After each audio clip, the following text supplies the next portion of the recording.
I'm Pete Whitfield and I'm a string arranger at realstrings.com.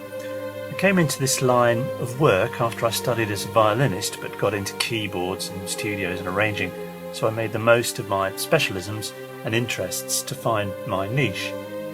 All kinds of work comes my way, stuff from media composers doing film, TV and game soundtracks, and all kinds of contemporary music projects ranging from heavy metal through pop, indie, hip-hop, new age and classical. In this video I'm going to work through how I might approach arranging a string part. Strings can do a lot of useful things in a music track. They're inherently emotional and expressive, but here I'll focus on a simple pad and how to take it from a basic chord sequence to an interesting arrangement. I'm working in Logic and I have 8 bars of chords which look and sound like this.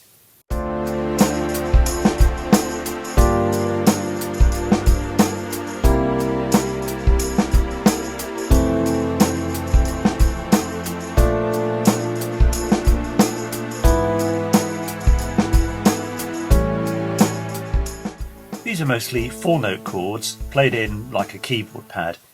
I'm working through this task in the grid editor, though I normally like to work in notation as well.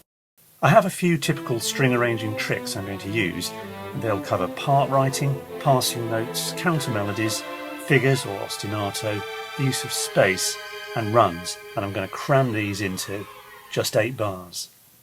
The first thing to consider is part writing. String players play single note lines, so each note in the chord should make a logical and satisfying step to a note in the next chord. Here I'm not changing any of the notes in the chord or adding anything, I'm just simply changing the voicing. So on that D minor 7 chord I've moved the F to the top. In the next chord there's another F, so I'm going to leave that at the top so that the first violin part goes from F to F. And then in the next chord I'm going to leave that as it is, because if you follow the lines through, first, second, third or fourth, they're fairly logical. There's an E in the next chord, so I'm going to put that at the top, so the top line goes from E to E. And in fact the others look okay already, I'm just going to leave them as they are. So whether you follow the top, the second, the third or the fourth line, they make a fairly logical progression.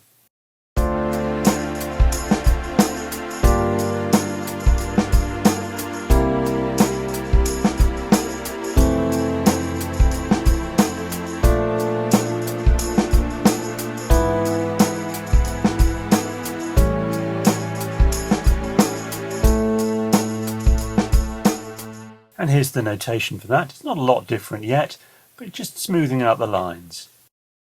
But to make the part writing more fluent and interesting, I'm going to add some passing notes.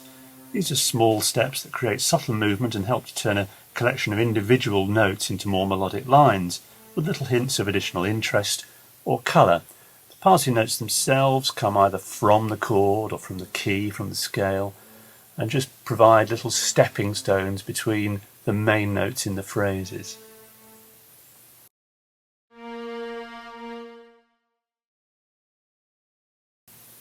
This is an E7 chord, top note's an E, it's going to a C sharp in the next bar, so I'm just going to put a D in between them. It's sort of a logical scale type step, nothing fancy, but just creates some movement.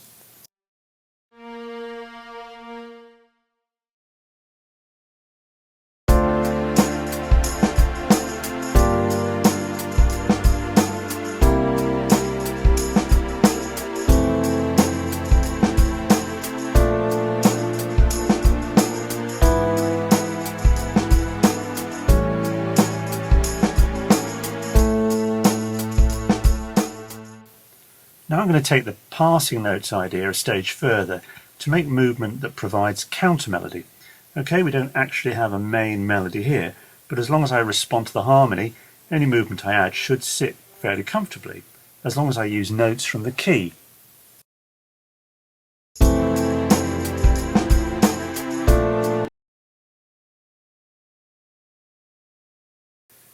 Here I'm just playing around with the notes in the top violin part, just moving round the original held note. So it was an E, I've just moved up to an F and back down to an E with a little bit of rhythm, a little bit of eighths movement. Then in the next bar I had a held C sharp, I think, and I'm just going to make it E C sharp before it drops to the A. So it feels like there's actually a melodic shape.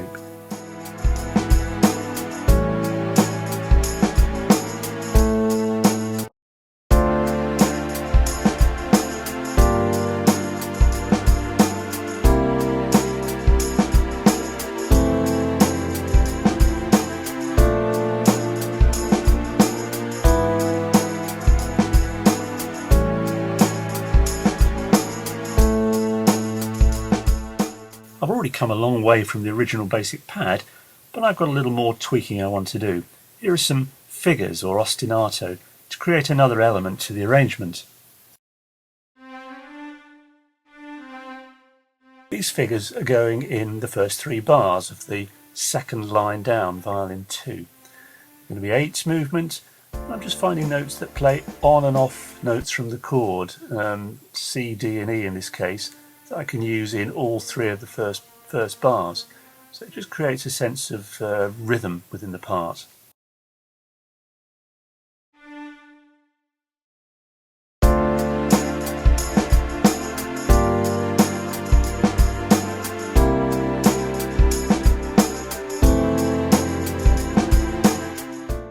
And then for a little contrast, I'm going to leave some space, not in the whole string texture, but I'll drop down to just 1 note for a couple of beats, then bring the other 3 parts back in.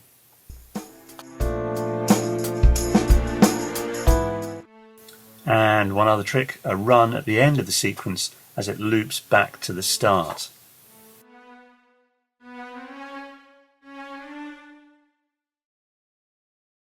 The chord there is A, so I'm just doing 5 notes up an A scale. A, B, C sharp, D, E, a couple of 8 notes, and then in order to get the other 3 in, just make them triplets and copy those down to the lower part as well, which will be ultimately cello.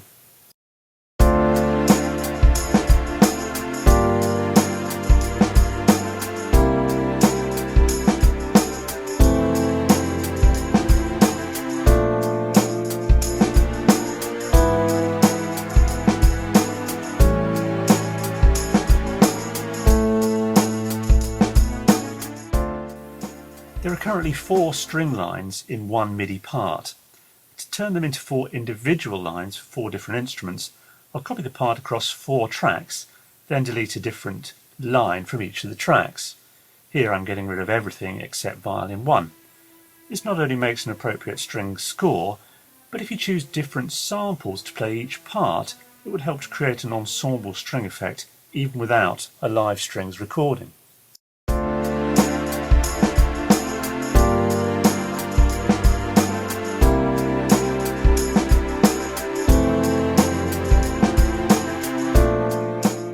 If you were preparing this score for string players, you'd want to add some additional markings like phrasings, dynamics, articulations, bowings, that sort of thing.